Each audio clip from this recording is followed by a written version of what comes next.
Hi guys, welcome to வெளியில் வாங்குற நம்ம நெய் மட்டும் vlogல நல்ல ஒரு சூப்பரான வீடியோ தான். என்னன்னு பார்த்தீங்கன்னா, எப்படி வெண்ணெயை வந்து நெய்யா மாற்றுறது அப்படிங்கிற வீடியோ தான் இது. வாசமும் வராது. அது ஏன் அப்படின்னு உங்களுக்கு தெரியுமா? அதுக்கான ஃபுல் வீடியோவில் இந்த விளக்கத்தை சொல்கிறேன். நம்ம வீடியோவை ஸ்கிப் பண்ணாமல் ஃபுல்லாக பாருங்கள். நீங்கள் செய்கிற நெய்யும் உங்கள் வீடு ஃபுல்லாக கமகமன்னு பக்கத்து வீடு வரைக்கும் வாசம் போகுங்க. நெய்யும் பர்ஃபெக்டாக நம்ம கடையில் வாங்குகிற மாதிரியே எல்லோ கலரில் மணலாக கிடைக்கும். அதுக்கு நம்ம வீடியோ ஃபுல்லாக பாருங்கள். இந்த வீடியோ பிடிச்சிருக்கு அப்படின்னா உங்கள் ஃப்ரெண்ட்ஸ் அண்ட் ஃபேமிலிக்கு ஷேர் பண்ணிவிடுங்க. இந்த நெய் யாருக்காக ரெடி பண்ண போகிறேன் அப்படின்னா என் பையனுக்காக. நான் வந்து வீட்டில் தான் நெய் காய்ச்சி கொடுப்பேன் என் பையனுக்கு. நம்ம வந்து பாலில் செய்கிற ஆடையை கலெக்ட் பண்ணி வைப்பேன். அதுக்கப்புறம் நம்மளுக்கு பால் கொடுக்குறவங்க கிட்ட கேட்டோம் அப்படின்னா அவங்க வெண்ணெயெல்லாம் சேல் பண்ணுவாங்க. அவங்கக்கிட்ட சொல்லிட்டோம் அப்படின்னா அவங்க எடுத்துகிட்டு வந்து கொடுப்பாங்க. அவங்க ஆல்ரெடி நல்லா வெண்ணெய் கடைஞ்சி தான் கொடுப்பாங்க. இருந்தாலும் ஒரு தடவை நம்ம நல்லா வாஷ் பண்ணிவிட்டு நம்ம ஒரு டைம் கடைஞ்சிட்டு அதுக்கப்புறம் காய்ச்சினோம் அப்படின்னா நெய் வந்து கொஞ்சம் நல்லாயிருக்கும் அப்படின்னு எனக்கு ஃபீல் ஆகும். அதனால் நான் என்ன பண்ணுவேன் அப்படின்னா, நீங்கள் நெய் காய்ச்ச போகிறீங்க அப்படின்னா ஒரு 1/2 அன் ஹவர் இல்லை 1/4 மணி நேரத்துக்கு முன்னாடியே உங்களோட வெண்ணெயை எடுத்து வெளியில் வச்சுருங்க. ஒரு ரூம் டெம்பரேச்சரில் வச்சுருங்க. அதுக்கப்புறம் நல்லா ஒரு கூலிங்கான ஜில் தண்ணி எடுத்துக்கோங்க. நல்லா ஃப்ரீசரில் வச்சு எடுத்துக்கோங்க. வச்சுட்டு அதுக்கப்புறம் இந்த நெய்யெல்லாம் அந்த ஜில் தண்ணிக்குள்ளே போட்டுட்டு நல்லா நீங்கள் கையிலே வந்து பிசைஞ்சு விடுங்க. பிசைஞ்சு விட்டோம் அப்படின்னா அந்த தண்ணி கூட ஒட்டாமல் அது நல்லா ஒரு பால் மாதிரி திரண்டு வருங்க. நான் வந்து எங்கிட்ட இருக்க எல்லா வெண்ணையும் நல்ல ஒரு அகலமான பாத்திரமாக பார்த்து எடுத்துக்கோங்க. அப்போ தான் இந்த மாதிரி கை வச்சு பிசைஞ்சு விடுறதுக்கெலாம் ஈஸியாக இருக்கும். நல்லா ஜில் வாட்டர் ஊற்றிட்டு நல்லா கையில் பிசைஞ்சு விடுங்க. ஏன்னா அதில் இருக்க அந்த பாலெல்லாம் வெளியில் வரணும். நல்லா வாஷ் பண்ணி எடுக்கிறது, அவ்வளோதான். வாஷ் பண்ணிடுங்க. பாருங்கள், இந்த மாதிரி நல்லா திரண்டு எல்லோ கலரில் வந்துடுங்க. இதை வந்து ஒரு தடவை இல்லை, ஒரு 2-3 தடவை, ஒரு 3 தடவையாவது இந்த மாதிரி நம்ம ஜில் தண்ணி ஊற்றி வாஷ் பண்ணி எடுத்துப்போம். கண்டிப்பாக நம்ம வந்து ஜில் வாட்டர் தான் ஊற்றணும். நீங்கள் அப்படி இல்லை நார்மல் வாட்டர் ஊற்றினீங்க அப்படின்னா வெண்ணெயெல்லாம் வந்து இலக ஆரம்பிச்சிருங்க. இலகி தண்ணி கூட கரைஞ்சிரும், கையில் ஒட்ட ஆரம்பிச்சிரும். அது வந்து உங்களுக்கு வந்து வெண்ணெய் ஃபுல்லாக வேஸ்ட் ஆகிரும், பர்ஃபெக்டாகவே வராது. அதனால தான் நீங்கள் வந்து ஜில் வாட்டரில் போடுங்க அப்படின்னு நான் சொல்கிறேன். ஜில் வாட்டர்லேயே போட்டு வாஷ் பண்ணிக்கோங்க. நார்மல் வாட்டர் வந்து யூஸ் பண்ணாதீங்க. பண்ணிங்க அப்படின்னா உங்களோட வெண்ணெயெல்லாம் வேஸ்ட்டாக போயிடும், நெய் வந்து பர்ஃபெக்டாக வராது. அவ்வளோதாங்க. நான் 3 தடவை வாஷ் பண்ணி எடுத்துட்டேன். வாஷ் பண்ணதுக்கப்புறம் ஆல்ரெடி வெண்ணெய் வந்து திரண்டு வந்தாச்சு. இருந்தாலும் இதை வந்து இன்னொரு தடவை மிக்சியில் போட்டு நம்ம நல்லா கிரைண்ட் பண்ணி எடுத்துக்க போகிறோம். ஏன் அப்படின்னா ஒன்று கட்டி கட்டியாக நிற்குது. அப்படி இருந்துச்சு அப்படின்னா நெய் வந்து நல்லா வராதுங்க. மணலாக வராது, கமகமன்னு வாசமும் வராது.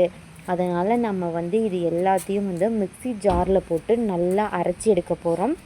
உங்களுக்கு வந்து கடைய தெரியும் அப்படின்னா நீங்கள் வந்து கடைஞ்சி எடுத்துக்கலாம் கையிலேயே. என்னால் கடைய எனக்கு தெரியாது, என்கிட்ட அதுக்கான கிட் எதுவுமே கிடையாது. அதனால் நான் மிக்சி ஜாரில் மாற்றிக்கிறேன். மிக்சி ஜாரில் மாற்றும் போது ஒரு 2-3 நிமிஷத்துக்குள்ளே டக்குன்னு வேலை முடிஞ்சிருங்க, அவ்வளோதான். இதில் வந்து ஒரு 4-5 ஐஸ் க்யூப், கொஞ்சம் ஜில் வாட்டர் ஊற்றிட்டு நல்லா ஒரு 2-3 நிமிஷத்துக்கு நல்லா கிரைண்ட் பண்ணி எடுத்தோம் அப்படின்னா தண்ணி அடியிலையும் இந்த வெண்ணெயெல்லாம் சைட்லேயும் ஒட்டிட்டு நம்மளுக்கு தனியாக தெரியுங்க. தனியாக பிரிஞ்சு வந்திருக்கும். தண்ணி தனியாக, வெண்ணெய் தனியாக பிரிஞ்சு வந்திருக்கும்.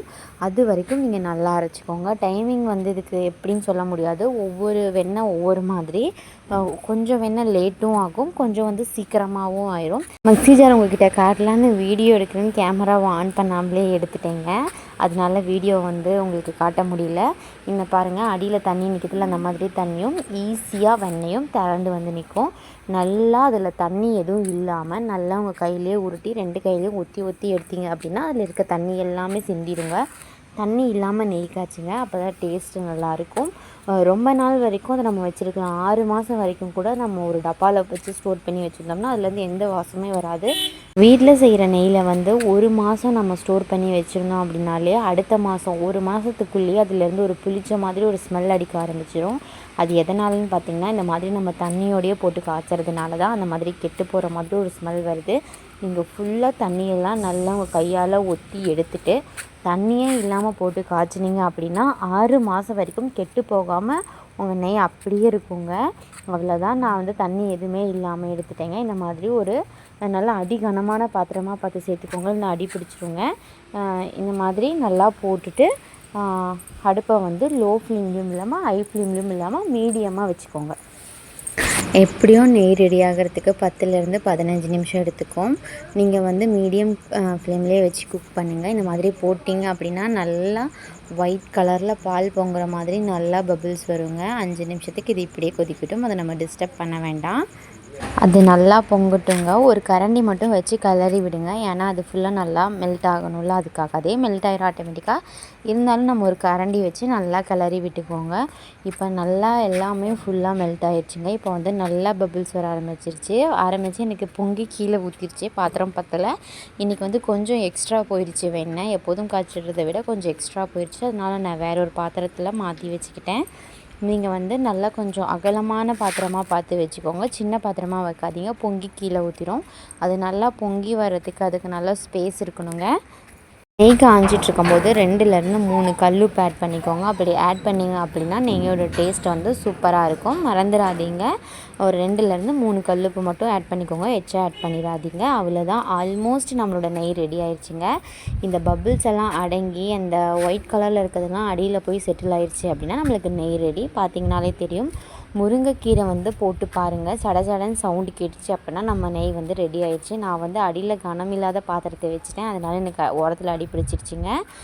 என்னோடய முருங்கைத்தலை வந்து நேற்றே உடச்சி வெளியில் வச்சுட்டேன், அதனால் வெடிக்கலை. அதனால் நான் ஒரு கொத்து கருவேப்பிலையை வந்து அதில் போட்டேன். நல்லா சடன்னு வெடிச்சிருச்சு. வெடித்ததுக்கப்புறம் அதை ஆஃப் பண்ணி டிஸ்டர்பே பண்ணாமல் ஒரு 3லேருந்து 4 மணி நேரத்துக்கு அதை ஃப்ரீயாக விட்டுடலாம். அதுக்கப்புறம் இந்த மாதிரி ஒரு நல்ல கண்ணாடி கண்டெய்னரில் ஊற்றி வச்சுக்கோங்க. ஃபஸ்ட்டு நம்ம நெய் காய்ச்சி ஊற்றுனதுக்கப்புறம் அது வந்து இந்த கலரில் தாங்க இருக்கும், ப்ரௌன் கலர் மாதிரி தான் இருக்கும். அடுத்த நாள் பார்த்தோம் அப்படின்னா மேஜிக் போட்ட மாதிரி நம்மளோட நெய்யோட கலரே மாறி இருக்கும். எல்லோ கலரில் மணலாக நம்ம கடையில் வாங்கி சாப்பிட்ற நெய் மாதிரியே சூப்பராக இருக்குங்க. இந்த வீடியோ உங்களுக்கு பிடிச்சிருக்கு அப்படின்னா மறக்காமல் ஒரு லைக்கும் சப்ஸ்கிரைபும் கொடுத்துருங்க. உங்கள் ஃப்ரெண்ட்ஸ் அண்ட் ஃபேமிலிக்கு ஷேர் பண்ணி விட்டுருங்க. நாளைக்கு ஒரு சூப்பரான வீடியோவில் பார்க்குறேன். எல்லாருக்கும் பாய்.